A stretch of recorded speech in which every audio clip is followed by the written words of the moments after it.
जो गुरु को विष्णु के रूप में मानेंगे उनके जीवन में खाने पीने का कभी अभाव नहीं होगा। गुरु पालन करने वाले हैं। मातहु तै बढ़ी छोह करें नित, पितहु ते अधिक भलाई है। कुल मालिक होते बड़ी कृपा धारें, गुरु सम नाहि सहाय है। पालन करने वाले हैं। और गुरु शिव के स्वरूप हैं। शिष्य का सब तरह से कल्याण करने वाले हैं। जिस दिन भक्त गुरु से दीक्षा प्राप्त कर लेता है उसी दिन से उस शिष्य के जीवन की सारी चिंता गुरु के माथे पर आ जाती है। सच्चे संत सद्गुरु ऐसे होते हैं कि जिनको अपना शिष्य बना लेते हैं उनके जीवन का सारा भार अपने माथे पर ले लेते हैं। शिष्य के जीवन का सारा भार सद्गुरु के माथे पर होता है। एक बार कुप्पा घाट आश्रम में एक सत्संगी गए, बड़े चिंतित थे। गुरु महाराज ने पूछा, बड़े चिंतित हैं, कहाँ से आ रहे हैं, क्या हुआ आपको? उस सत्संगी ने कहा, गुरु महाराज मैं दुमका जिला से आ रहा हूं। गुरु महाराज ने पूछा, दुमका जिला किस लिए गए थे? बताया, मैं लड़का खोजने के लिए गया था। गुरु महाराज ने कहा, क्या दुमका में लड़का खो गया है? कहा, नहीं नहीं सरकार, एक लड़की शादी के योग्य हो गई है। मैं पिता हूं, लड़की शादी के योग्य घर में रहती है तो माता पिता को चिंता होती ही है। उसी के लिए लड़का खोजने के लिए गया था। गुरु महाराज ने कहा, अच्छा अब मैं निश्चिंत हो गया। वह सत्संगी बड़ा ज्ञानी था, गुरु महाराज की बात को समझ गया। गुरु महाराज जो बोले, अच्छा मैं निश्चिंत हो गया, तो चरण में लिपट गए। गुरुदेव आप क्या बोल गए? गुरु महाराज ने कहा, लड़की की शादी नहीं हो रही है, यह चिंता आपको है, तो आप मेरे पास क्यों नहीं आए जो खोजने के लिए गांव गांव गए? चिंता होने पर तो आप मेरे पास आते। कबीर साहब की वाणी में है, कबीर मैं क्यों चिंताऊं, मम चिंतय का होय, चिंता मेरी हरि करें, मोहि न चिंता कोय। चिंता थी तो आप मेरे पास आते। जिस दिन से मैंने आपको अपना शिष्य बना लिया उसी दिन से आपके जीवन की सारी चिंता मेरे माथे पर है। आप काहे चिंता करते हैं? तब कहा, गुरुदेव हमसे बड़ी भूल हो गई, क्षमा कर दिया जाए। जैसे कहा क्षमा कर दिया जाए, वैसे ही उसी समय दुमका जिला से ही एक सत्संगी आए। उस सत्संगी ने गुरु महाराज को प्रणाम किया। वह सत्संगी भी बड़ा उदास। गुरु महाराज ने उनसे पूछा, आप बड़े उदास हैं?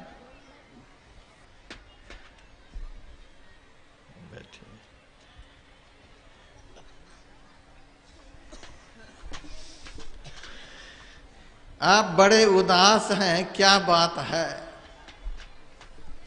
गुरु महाराज ने जब पूछा, आप बड़े उदास हैं, क्या बात है? तो सत्संगी ने कहा, सरकार 3 लड़के हमारे घर में, 2 लड़के की शादी तो हो गई, लेकिन घर में बहू ऐसी आई है कि कभी शांति नहीं मिल रही है। अब सोचता हूँ एक लड़का जो बचा है, उस लड़के की शादी किसी सत्संगी घर में हो जाए, फ्री में हम शादी कर लेंगे, एक पैसा दहेज का नहीं लेंगे, सत्संगी लड़की हमारे घर में आ जाए। गुरु महाराज ने पहले वाले सत्संगी से कहा कि देखिए, आपके यजमान यहाँ आ गए, आपको अपने लड़की की शादी की चिंता है और इस सत्संगी को अपने लड़के की शादी की चिंता है। दोनों चिंता लेकर मेरे पास आ गए। अब दोनों निश्चिंत हो जाइए। आप अपनी लड़की को बुला लीजिए, ये अपने लड़के को बुला लें। दोनों लड़की लड़के को बुला लिए। गुरु महाराज ने कहा 2 माला ले आइए। 2 माला ले आए। एक माला गुरु महाराज ने लड़की के हाथ में दिया, एक माला लड़का के हाथ में दिया। कहा एक दूसरे को पहना दो, बस शादी हो गई। श्री सद्गुरु महाराज की जय। बरसों से दोनों घर चिंता की आग में जल रहे थे, लेकिन उस चिंता को लेकर सद्गुरु के चरणों में छोड़ दिए। चिंता को सद्गुरु के चरण में छोड़ दिए और थोड़ी ही देर में दोनों भक्त निश्चिंत हो गए। इसीलिए बाबा फरीद के गुरु ने कहा था, उठ फरीदा जिक्र कर, अब फिक्र करेंगे आप। ऐ फरीद, तू फिक्र क्या कर रहा है? तू तो जिक्र कर, तू तो नाम ले। औरंगजेब का भाई था दारा सिको, बड़ा ज्ञानी था। उन्होंने बहुत ग्रंथ लिखा। उस ग्रंथ में अरबी, फारसी, संस्कृत समस्त भाषाओं का सम्मिश्रण कर दिया।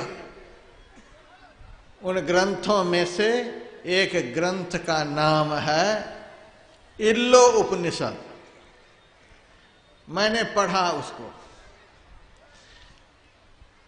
एक मंत्र है इल्लो उपनिषद में, हेच फिकर मत कर्तव्यम, कर्तव्यम जिक्रे खुदा, खुदा ताला प्रसादेन सर्व कार्यम फते भवेत। सब भाषा इसमें है। हेच फिकर मत कर्तव्यम, हे संसार के लोगों, तुम चिंता फिकर मत करो, बिल्कुल चिंता फिकर मत करो। तुम्हारी चिंता करने से कुछ होने वाला नहीं है। चिंता करने से चिंता बढ़ती चली जाती है।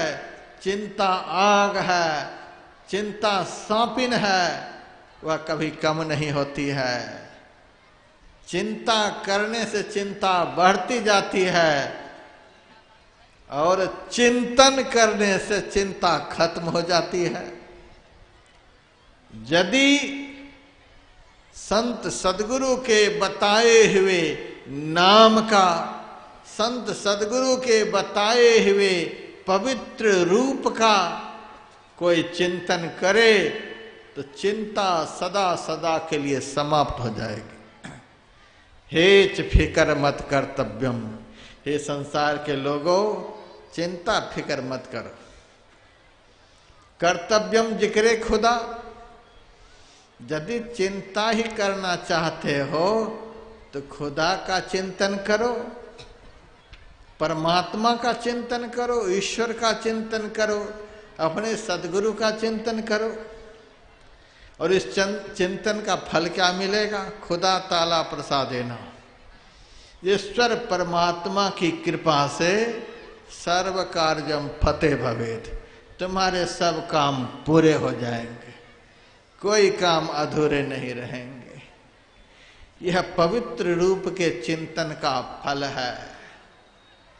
हम जैसे का ध्यान करेंगे, जैसे का चिंतन करेंगे, उनके अंदर का सारा सद्गुण हमारे अंदर में आने लग जाएंगे। हम जैसे के विषय में चर्चा करेंगे, हम जैसे के विषय में दिन रात सुनेंगे, सुनते सुनते देर सबेर वैसा ही बन जाएंगे।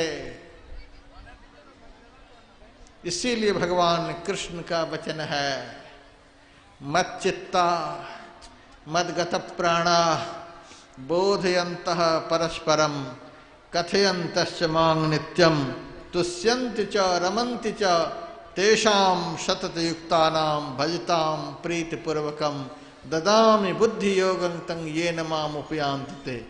मच्चित्ता